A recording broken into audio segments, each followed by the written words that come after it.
नमस्कार, जय हिंद। मैं हूं रौनक और आप देखना शुरू कर चुके हैं रणतंत्र। और भैया मैं बउआ बोल रहा हूं, मुझे बस कोई इतना बता दो कि विक्की कौशल के जीवन से दुख तो खत्म हो गया, लेकिन दुनिया से कोरोना कब खत्म होगा बे?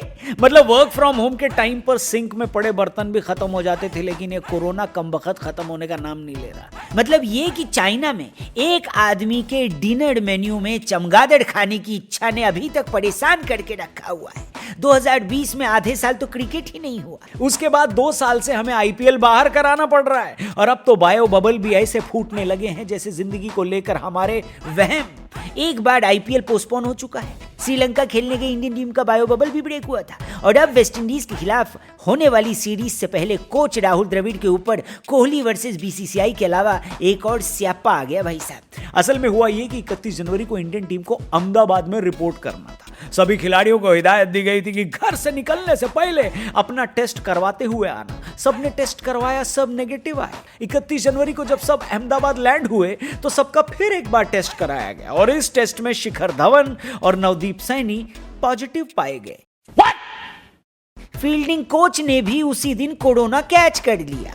खेमे में 3 पॉजिटिव केस अगर आ जाएं तो फिर और भी आने की उम्मीद रहती है, और बीसीसीआई तो है ही रिचेस्ट बोर्ड, पैसे की कमी तो है नहीं, तो फिर 1 फरवरी को फिर से टेस्ट करवाएंगे। इस बार ऋतुराज गायकवाड़ जो 31 जनवरी के टेस्ट में नेगेटिव आए थे, वो इस बार कोरोना के लपेटे में आ गए। साला ये दुख का खत्म नहीं होता बे। अब पैसे की कमी तो थी नहीं, बीसीसीआई वालों ने बोला चलो 2 फरवरी को एक और टेस्ट करा लेते हैं। अब की श्रेयस अय्यर का नंबर लग गया। अब कल का तो हमें पता नहीं कि टेस्ट हुए या नहीं, वैसे हुए ही होंगे, बीसीसीआई के पास पैसा जो बहुत है। लेकिन कल एक और खबर आई कि अपने खर्चे से टेस्ट करवाने वाले अक्षर पटेल भी कोविड की चपेट में आ गए हैं। खत्म, गुड बाय, गया। हालांकि अच्छी बात यह है कि वो लोकल बॉय हैं और उन्होंने अभी तक टीम इंडिया को ज्वाइन नहीं किया था, यानी वो टीम इंडिया के बायो बबल में नहीं थे। अब हैं तो सभी खिलाड़ी वैक्सीनेटेड, मतलब ज्यादा सिम्टम्स किसी को नहीं है, और हम इनकी जल्दी से जल्दी रिकवरी की उम्मीद भी करते हैं। लेकिन अब मोटा माटी आप ये समझिए कि ये 5 खिलाड़ी पहले वनडे से तो बाहर हो ही गए हैं, क्योंकि गवर्नमेंट के हिसाब से कम 1 हफ्ते का आइसोलेशन तो करना पड़ेगा।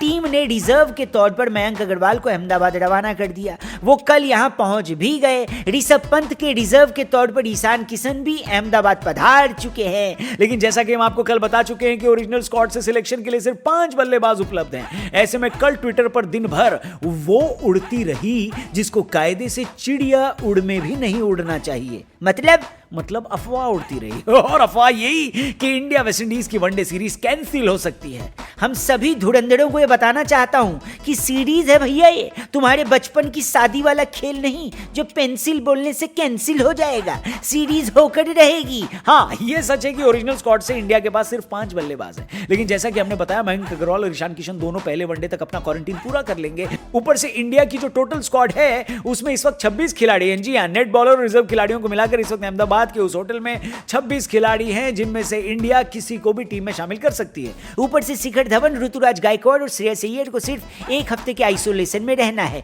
यानी ये सभी खिलाड़ी दूसरे और तीसरे वनडे के लिए अवेलेबल हैं। तो ट्विटर के हमारे चंटुओं, अफवाह उड़ाने के चक्कर में अपना मजाक मत उड़ाओ। 6 तारीख को सीरीज होकर रहेगी, और कल हो रहा है अंडर 19 वर्ल्ड कप का फाइनल, जिसमें इंडिया वाले इंग्लैंडियों के साथ 2-2 हाथ करेंगे। उसके बारे में हम आपको बताएंगे कल सुबह। आप चैनल सब्सक्राइब करके फेसबुक पेज लाइक कर देना। कल सुबह वापस मिलना, तब तक अपना ख्याल रखना। Raunak and Baua signing out. Thank you for watching. Bye bye, take care, Jai Hind.